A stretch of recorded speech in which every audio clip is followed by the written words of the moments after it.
Hoje eu gostaria de falar sobre a sinceridade da fé.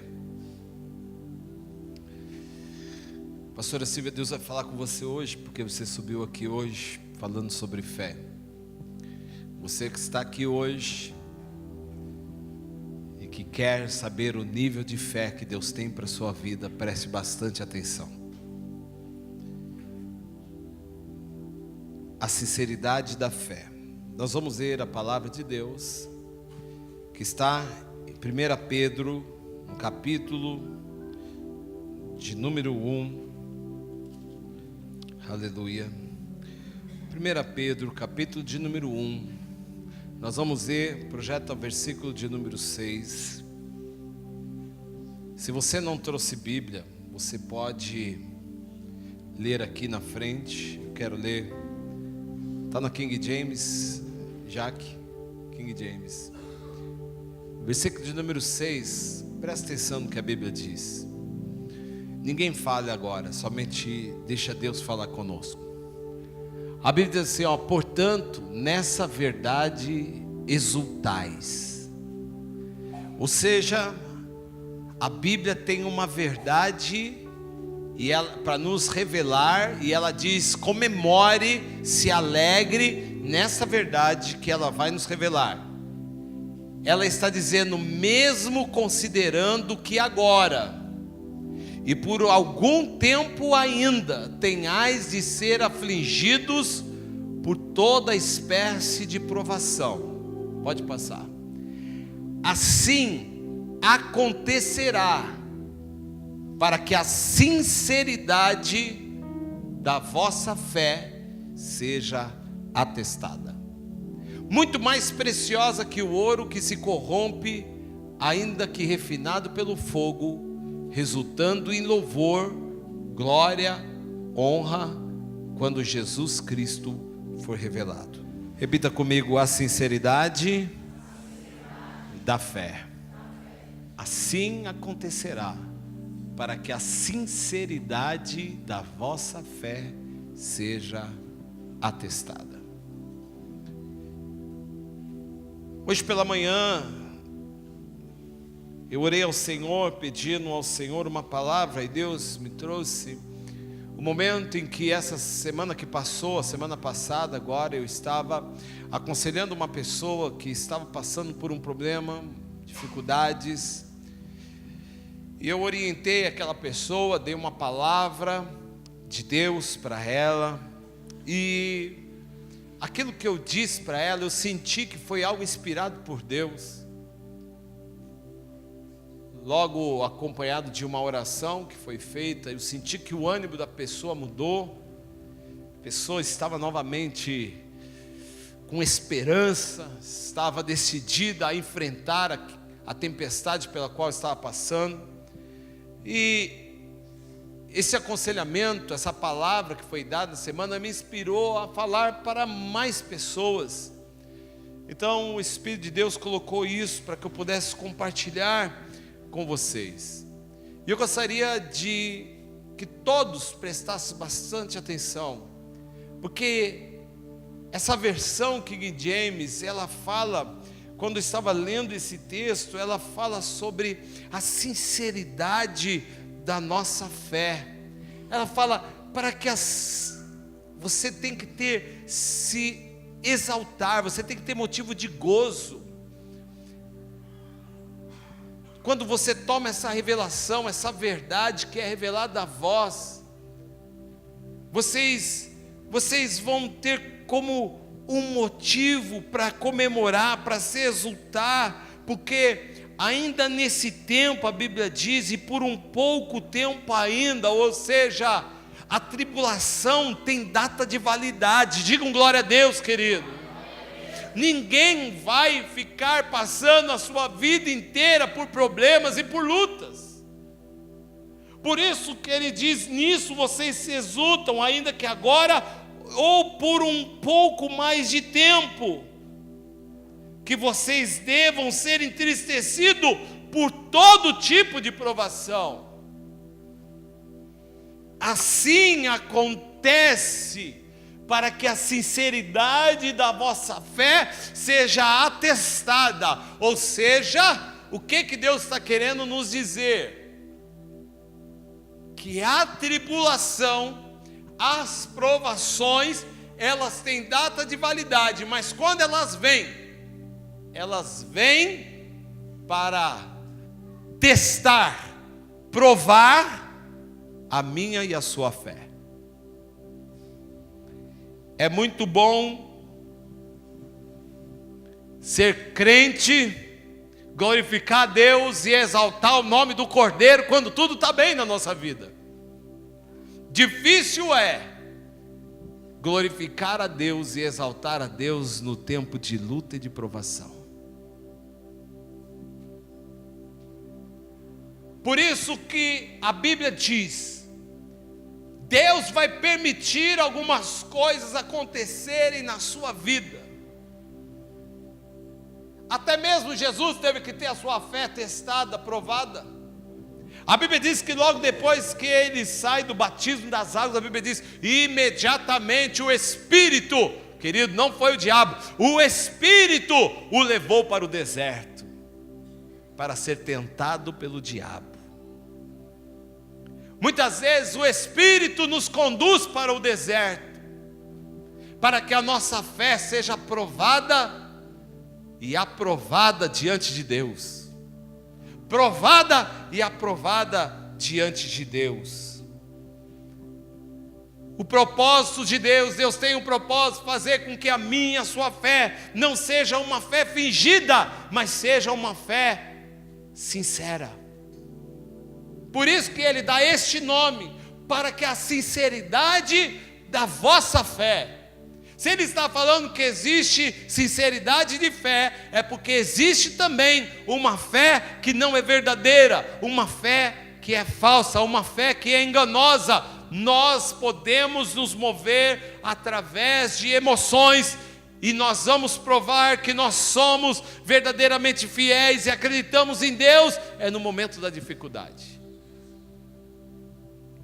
E como é que eu sei se a minha fé é sincera?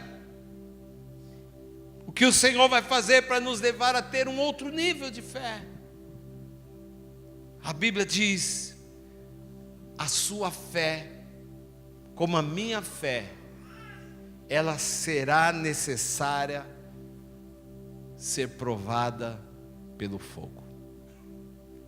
Nós vemos aqui que nós devemos nos alegrar. A Bíblia diz nisso: vocês se exultam ainda agora, ou por um pouco tempo deve ser entristecido por todo tipo de aprovação. Assim acontece para que fique provado que a fé de vocês é muito mais valiosa do que o ouro que perece, mesmo que refinado pelo fogo. É genuína e resultará em louvor, glória e honra ao Senhor. A Bíblia diz que a nossa fé é comparada ao ouro. Pedro compara a nossa fé ao ouro. Por quê? Porque o ouro, ele passa por um processo de refinamento. O ouro passa por um processo, querido, de purificação. Qual é o processo? Querido, o ouro, para que ele seja purificado, para que ele seja extraído o seu brilho ao máximo, ele é passado pelo processo do fogo, é colocado o ouro no fogo. Eu me lembro quando era office boy, andava muito pelas ruas do centro da cidade. Eu ia muito num escritório lá na rua Barão de Itapetininga,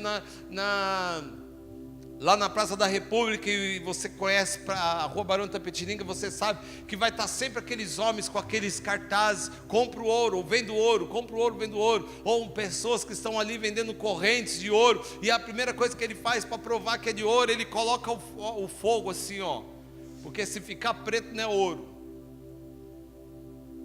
O ouro, quanto mais fogo, mais brilho ele tem. Por isso que Deus compara você, a fé que você tem e a minha fé, como ela tem que passar pelo ouro. Se ela brilhar e resultar em glória e louvor a Deus, é porque ela é uma fé sincera. Todos nós vamos passar por esse processo que nós podemos chamar de prova de fogo. Talvez você esteja passando por esse tempo presente, Ou talvez você passou e Deus quer usar, querido, essa prova para trazer na sua memória como você passou, ou como você está passando pela prova agora. Como que eu passo pelas provas da nossa vida? Lembre-se que eu disse, querido, quando tudo está bem é muito fácil, nós estamos glorificando a Deus. Quando tudo está bem, eu tenho motivo de sobra para ir na igreja, me alegrar, regozijar-me e agradecer a Deus por tudo que Ele está fazendo. Há quem diga que há pessoas que vêm para a igreja para viver agradecendo a Deus, com medo de entrar na prova. Nós vamos começar um jejum agora, que é o jejum de Daniel, querido. E eu quero usar o texto até de Daniel e falar sobre alguns jovens que passaram por uma prova de fogo, para que a fé deles fossem testadas. E nós vamos ver no texto que a fé deles foram aprovadas, porque aquela fé não era uma fé qualquer, a fé era uma fé sincera perante o Senhor. E é nesse nível que Deus quer levar a mim e a você, a ter uma fé sincera, uma fé verdadeira, uma fé que eu diria inabalável. Diga glória a Deus, querido. Então vai comigo para o livro de Daniel, no capítulo de número 1. Se você puder projetar aí Daniel, capítulo de número 1. Depois de Ezequiel, vem Daniel.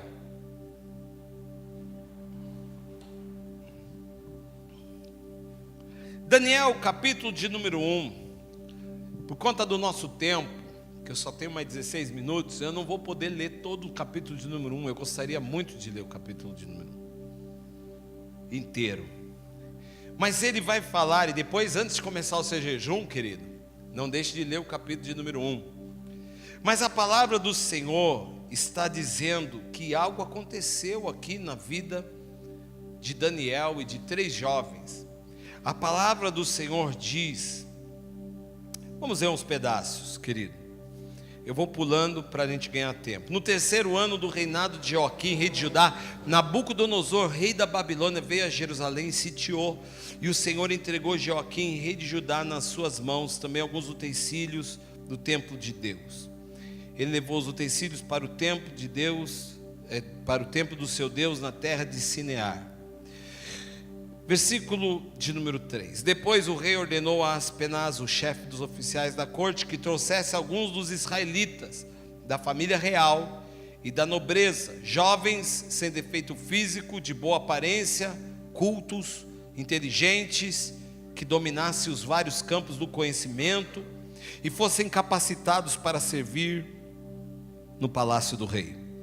Ele deveria ensinar-lhes a língua e a literatura dos babilônicos, de sua própria mesa.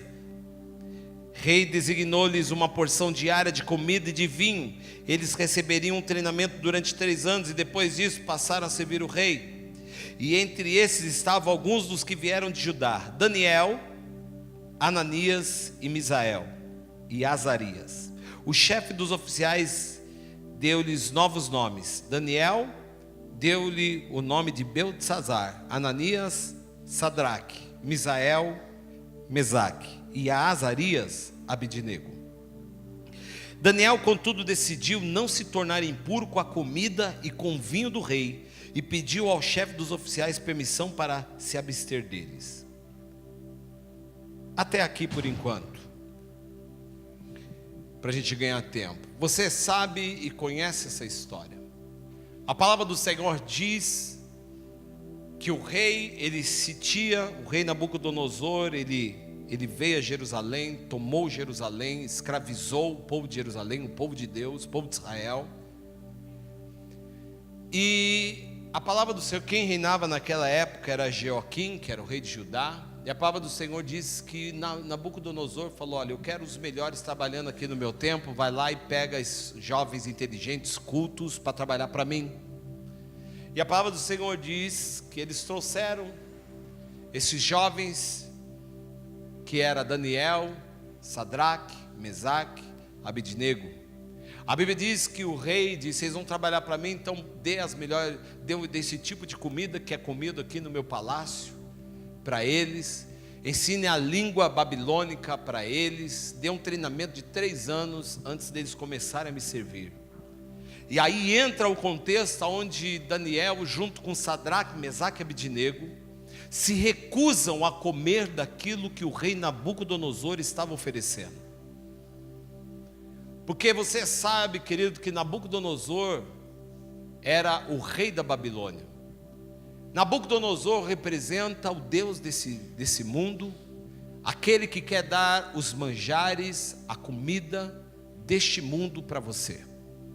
Um dos propósitos do nosso jejum é nos manter uma abstinência daquilo que o mundo nos dá. Todo jejum ele tem uma mensagem para o mundo espiritual. Eu estou matando a minha carne para fazer a vontade do meu espírito.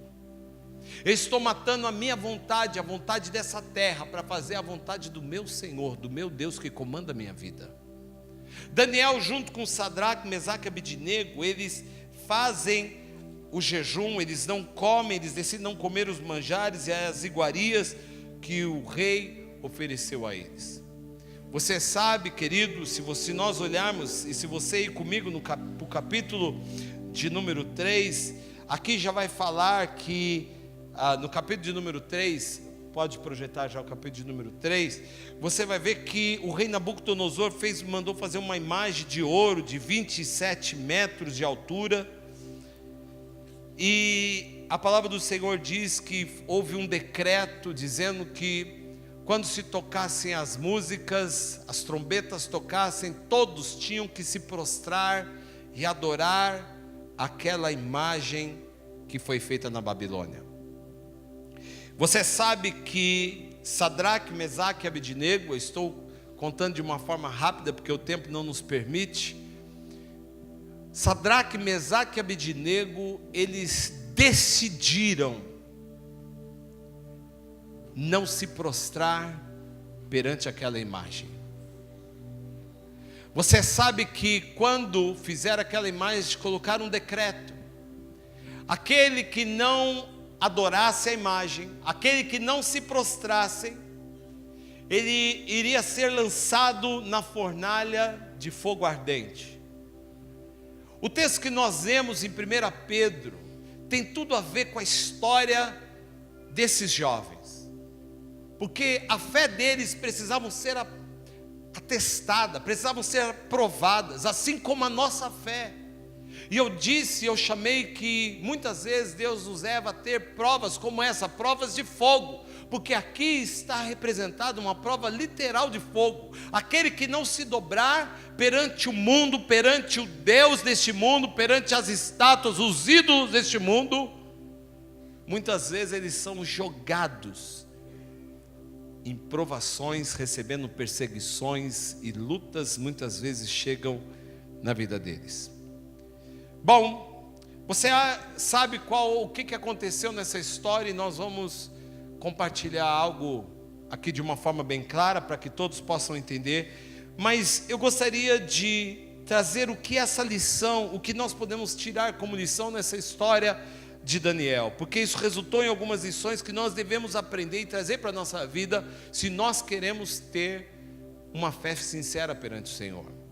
Primeira coisa que eu quero compartilhar com vocês nessa noite: nós precisamos saber por que as provações fazem parte do processo de aprovação da nossa fé. Por que as provações fazem parte deste processo? Por que para Deus testar minha fé tem que haver provação? Por quê? Porque você pode estar pensando assim: Senhor, eu não precisava estar passando por isso. Senhor, o que eu fiz para estar passando por isso? Senhor, eu tenho feito tudo certinho. Por que eu estou passando por isso? Queridos, o porquê que as provações fazem parte deste processo na nossa vida? A resposta é para que a nossa fé possa crescer. Projeta para mim, por favor, Romanos, capítulo de número 5, versículo de número 3. As provações que Deus muitas vezes mandam para a nossa vida, elas têm um propósito. Que propósito? Fazer com que nós possamos crescer. Nós vamos crescer em meio às lutas, em meio às tempestades, porque olha só o que a Bíblia diz em Romanos 5:3 até o 5, diz assim, mas não somente isso, como também nos gloriamos em quê? Nos gloriamos onde? Tribulações. A Bíblia nos ensina que nós temos que nos gloriar, querido, nas tribulações. Por quê? Porque aprendemos que a tribulação produz. Repita comigo: a tribulação produz. Oh, aleluia. A tribulação vai produzir algo na sua vida e na minha vida, meu irmão. Vamos continuar até o versículo 5. A tribulação produz perseverança. Versículo 4. A perseverança produz um caráter aprovado. E o caráter aprovado produz o quê? Confiança. Versículo de número 5. E a confiança não nos decepciona, porque Deus derramou seu amor em nossos corações por meio do Espírito Santo que Ele mesmo nos outorgou. Diga glória a Deus, querido. Ah, que coisa maravilhosa. A Bíblia diz, querido, que a tribulação produz. As provações não vêm somente, querido, fique claro na sua vida, as tribulações não vêm na minha e na sua vida somente por atitudes erradas, ou seja, por atitudes negativas que temos como pecado. Elas não vêm somente pelo pecado. Mas esses jovens estavam decididos. Por que eles estavam decididos? Porque eles tinham fé, e a fé deles poderia ser colocada à prova. Eles aprenderam, eles tinham no coração deles os mandamentos de Moisés: não adorará outros deuses, e vocês não vão se prostrar sobre qualquer imagem de escultura. Então o rei Nabucodonosor, ele está dominando o tempo presente do povo de Deus. Jerusalém foi sitiada, o povo de Deus está escravizado. Há um rei que está governando, querido. Há um príncipe, há um governo neste mundo, querido. Mas nós, a igreja do Senhor, nós não podemos nos prostrar perante este mundo. E se eu e você nos decidimos nos santificar, pode ser sim que nós passamos por provações, mas a Bíblia diz: tende por gozo o passardes por provações. E a Bíblia está dizendo que as provações, a tribulação, ela vai trazer algo que vai produzir em nós. A primeira coisa, ela produz perseverança, querido. Tudo começa na provação. Tudo começa na tribulação. Tudo começa na nossa vida em tempos difíceis. Se você está vivendo um tempo difícil na sua vida hoje, talvez é porque amanhã está perto de vir a bênção de Deus para você. Então a primeira coisa que eu preciso entender é que as provações vão fazer parte desse processo para produzir algo em nós. Segunda coisa, como que eu devo agir nos momentos de provações? Querido, isso é muito importante. Porque tem pessoas que elas param por aqui. No momento de provação, ela tem um agir errado, ela se desvia, ela para de ir para a igreja, ela amaldiçoa Deus, ela reclama de Deus, ela coloca Deus no tribunal, ela libera palavras horrorosas a respeito de Deus. Como é que eu tenho que agir nos momentos de provações? Porque eu tenho que entender que a minha fé está sendo atestada, querido.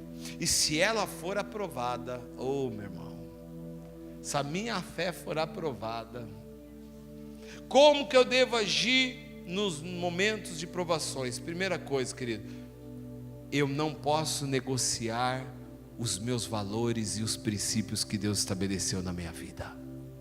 Digam glória a Deus. Existem valores e princípios que são inegociáveis. Não negocie. Se você ler o texto de Daniel, a palavra do Senhor diz, vamos ler o versículo 16 do capítulo 3.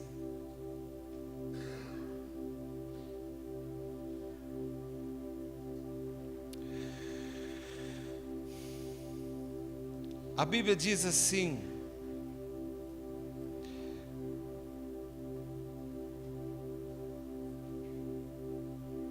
bom, vamos ver um pouquinho a partir do versículo 11. Versículo 11 do capítulo 3. A Bíblia diz assim: e que todo aquele que não se prostrasse em terra e não adorasse seria tirado numa fornalha em chamas. Mas há alguns judeus que nomeaste para administrar a província da Babilônia, Sadraque, Mesaque e Abednego, que não te dão ouvidos, ó rei, não prestam culto aos teus deuses, nem adoram a imagem de ouro que mandaste erguer. Furioso, Nabucodonosor mandou chamar Sadraque, Mesaque e Abednego. E assim que eles foram conduzidos à presença do rei, Nabucodonosor lhes disse: é verdade, Sadraque, Mesaque e Abednego, que vocês não prestam culto aos meus deuses, nem adoram as imagens de ouro que eu mandei erguer? Pois agora, quando vocês ouvirem o som da trombeta, do pífaro, da cítara, da harpa, do saltério, da flauta dupla e de toda espécie de música, se vocês se dispuserem a se prostrar-se em terra e adorar a imagem que eu fiz, será melhor para vocês. Mas se não adorarem, serão imediatamente atirados numa fornalha em chamas. E que Deus poderá livrá-los das minhas mãos? Eu disse que nós não podemos negociar os valores e os princípios. O rei Nabucodonosor mandou chamar eles e disse assim: olha, deixa lá uma coisa para você. É verdade que vocês não se prostraram? Eu vou dizer uma coisa para vocês, eu vou dar mais uma chance. Eu vou dar mais uma chance. Querido, o inimigo sempre está tentando trazer mais uma chance para você cair. O inimigo está te chamando para negociar. É verdade que você não faz isso? Olha, mas eu vou te dar mais uma chance para você fazer. Não negocie. A Bíblia fala em 1 Reis 21 de um homem chamado Nabote. E a Bíblia diz que Acabe queria aquela vinha. Ele chega para Nabote e diz assim: Nabote, eu quero a tua vinha para fazer da tua vinha uma horta. Porque é assim que o diabo faz, querido. É assim que o príncipe deste mundo faz. Ele pega aquilo que você ganhou de herança do seu pai e ele quer negociar com você. Me dá sua vinha para que eu faça dela uma horta. Eu quero transformar a sua vida. Eu quero negociar com você. E a Bíblia diz que Nabote não negociou. E aí você conhece a história onde se levanta Jezabel e diz assim: eu vou dar essa vinha para você. E você sabe que ela manda matar Nabote. Nabote morre, mas não negocia a vinha. E o que eu vou dizer para você nessa noite é: se você tiver que morrer, morra, mas não negocie os princípios que Deus trouxe na sua vida. Porque a nossa vida não termina aqui. Sadraque, Mesaque e Abednego sabia disso. Então eles não negociaram aqueles princípios, querido. A música estava tocando. Quantas vezes o diabo traz as músicas, querido, para você cair? Quantas vezes o diabo traz o saltério, a harpa, aquilo que é do mundo para te seduzir? Mais uma chance, te dando mais uma chance. Caia, mais uma chance. Vamos negociar essa santidade. Vamos, olha, eu vou te dar mais uma chance. Porque se você não fizer, eu vou te colocar no meio do fogo. Você vai viver tribulação na sua vida. Querido, na verdade nós não temos muita opção. Porque o crente que não se santifica, querido, ele vai viver um tempo difícil na vida dele de qualquer forma. Porque ele vai cair na mão do diabo. E o diabo não alivia ninguém não. E o diabo estava tentando negociar lá. Mas eu quero que você entenda uma coisa, querido. A fidelidade, a tua fidelidade, que fez com que você fosse transferido para um tempo de tribulação, a fidelidade que você tem perante Deus, a fé que você tem perante Deus, que conduziu você, que levou você para esse tempo de tribulação, é essa mesma fidelidade que vai te tirar dela. Essa mesma fidelidade, porque você tem que entender que você está apenas passando por um tempo de provação. Terceira coisa, a sinceridade da nossa fé. Quando nós temos fé verdadeira, ela vai extinguir a força do fogo. Projeta Hebreus para mim, por favor, Hebreus 11:32. Olha o que diz, que coisa linda. O que isso quer dizer? Que a sinceridade da minha fé, ela vai fazer com que o fogo, aquela dificuldade, perca as forças da minha vida. Você sabe que o livro de Hebreus 11 é o livro dos heróis da fé. E Hebreus 11 fala de todos os homens de fé. Mas olha só, vamos ler a partir do 32 para nós ganharmos tempo. Quantos exemplos mais eu darei? Infelizmente não disponho de tempo para falar sobre a devoção de Gideão, de Baraque, de Sansão, de Jefté, de Davi, de Samuel e os profetas, os quais por intermédio da fé conquistaram reinos. Você vai conquistar reino em nome de Jesus, amém, querido? Por meio da fé conquistaram reinos, praticaram a justiça e receberam o cumprimento da promessa, fecharam a boca de leões, pode passar, e extinguiram a violência do fogo. Uau! Foram libertos do fio da espada da fraqueza, tiraram força, tornaram-se poderosos nas batalhas e puseram em retirada os exércitos estrangeiros. Olha que coisa linda, pela fé eles extinguiram a violência do fogo. O que isso significa? Nós estamos passando por um momento de dificuldade, estamos, mas quanto mais dificuldade passamos e quanto mais glorificamos a Deus, mais a força do fogo que é enviado sobre a nossa vida vai perdendo a sua força. Vai perdendo. Quarto, nós devemos aprender a desfrutar da presença de Deus. Você sabe o que aconteceu em Daniel capítulo 3? Você pode voltar para Daniel capítulo de número 3. Mas a palavra do Senhor diz que aqueles jovens não se prostraram. E a Bíblia diz que o rei ficou tão furioso que ele mandou aquecer aquela fornalha 7 vezes mais. Queridos, homens que abriram aquela fornalha para atacar eles, a Bíblia diz que ao abrir eles morreram queimados por conta do calor que foi liberado, pelo fogo que foi liberado daquele lugar. 7 vezes mais. E a Bíblia diz que jogaram Sadraque, Mesaque e Abidinego lá dentro. Lembre-se, querido, a história desses 3 homens começa em Daniel 1, na santificação como estilo de vida, no jejum que eles levantaram perante o Senhor, dizendo: Senhor, nós temos um jejum que nos santifica, que nos purifica, nós escolhemos andarmos como santos perante o Senhor. Tudo começou naquele jejum. Agora eles são jogados lá dentro daquela fornalha, eles estão lá dentro, querido, e a palavra do Senhor diz que então eles decidem dar uma olhada. Olha só, versículo de número 23, a Bíblia diz assim, versículo de número 22, para ficar mais fácil: a ordem do rei era urgente e a fornalha estava tão quente que as chamas mataram os soldados que levaram Sadraque, Mesaque e Abidinego, e esses caíram amarrados dentro da fornalha em chamas. Mas logo depois o rei Nabucodonosor, alarmado, levantou-se e perguntou aos seus conselheiros: não foram 3 os homens amarrados que nós atiramos no fogo? E eles responderam: sim, ó rei. E o rei exclamou: olhem, estou vendo 4 homens desamarrados e ilesos passeando pelo fogo, e o quarto se parece com um filho dos deuses. Que coisa linda.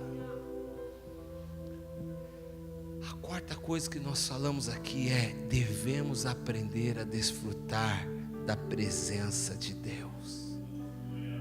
Por quê? Porque nós temos que saber que todas as vezes que nós passarmos por provações, Ele estará conosco.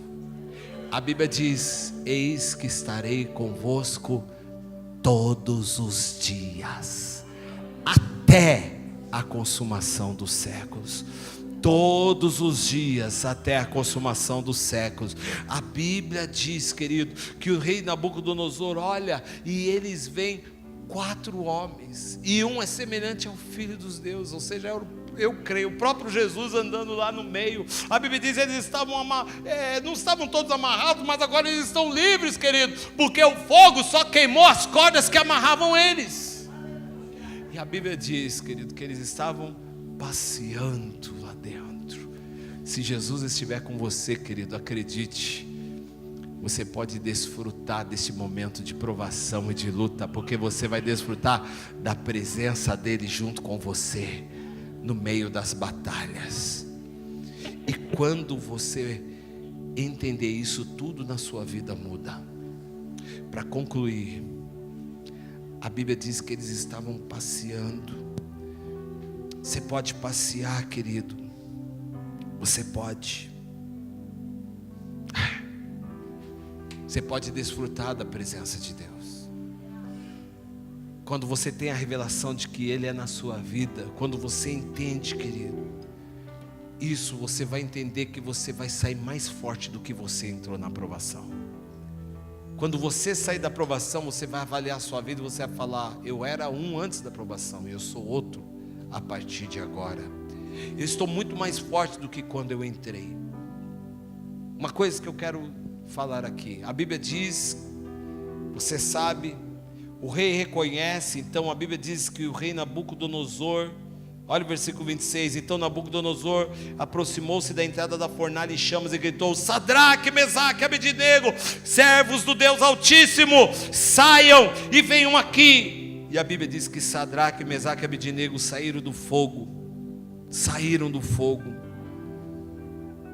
A Bíblia diz: os conselheiros do rei se ajuntaram em torno deles e comprovaram que o fogo não tinha ferido o corpo deles, nem um só fio de cabelo tinha chamuscado, seus mantos não estavam queimados e não havia cheiro de fogo neles. Diga assim: não havia cheiro de fogo. Sabe por quê, querido? Sabe o que Deus está querendo nos ensinar?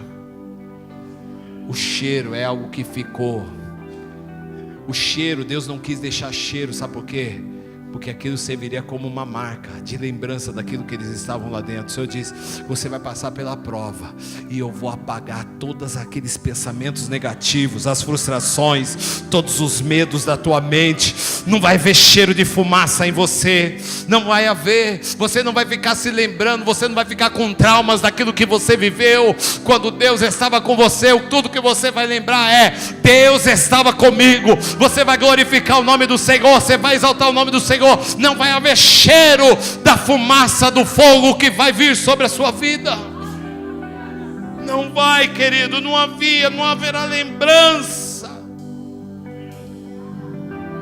E a Bíblia diz: nós devemos ter por grande gozo passarmos por provações, para que a nossa fé ela seja provada, a sinceridade da nossa fé seja mostrada, assim como foi da vida desses 3 jovens, querido. E a Bíblia diz que por conta da sinceridade da fé daqueles jovens, pela provação que eles se submeteram a passar, toda nação daquela época teve que adorar a Deus, porque a Bíblia diz que o rei, olhando aquilo, olhando a vida deles, diz assim: agora, hoje eu levanto um novo decreto aqui na Babilônia. Todas as nações agora deverão reconhecer que existe um Deus, um único Deus, e esse Deus é o Deus de Sadraque, de Mesaque e de Abednego. Sabe por quê? Porque existem pessoas que estão olhando para aquilo que você está passando. Existem pessoas que estão olhando para a sua vida, para as suas lutas, para as suas dificuldades, e elas estão avaliando como você está passando. E se você for aprovado e a sinceridade da sua fé ficar exposta, eu e você devemos saber uma coisa: o nome do Senhor será glorificado. E essas pessoas vão dizer: eu quero ir aonde você vai, eu quero adorar o Deus que você adora. Não é possível você passar por tudo isso e você continuar adorando a Deus. Não é possível você passar por meio deste fogo e o nome dele está sendo glorificado nos seus lábios. E então a Bíblia diz, querido, que ele vai te exaltar. Deus vai te exaltar. Deus te colocará para governar sobre reinos, sobre pessoas, porque a glória de Deus virá, a recompensa de Deus virá sobre todos aqueles que tiverem a sua fé atestada pelo Senhor.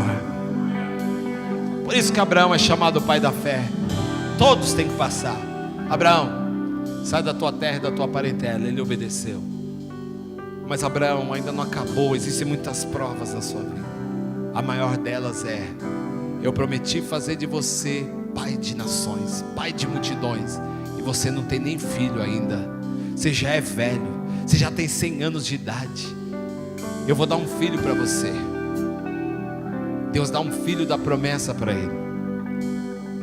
E aí esse filho da promessa, quando está no auge da sua juventude, Deus diz assim: Abraão, eu quero que você vai sacrificar o seu filho por amor a mim. Este era o momento da provação. Deus queria ver a sinceridade da fé.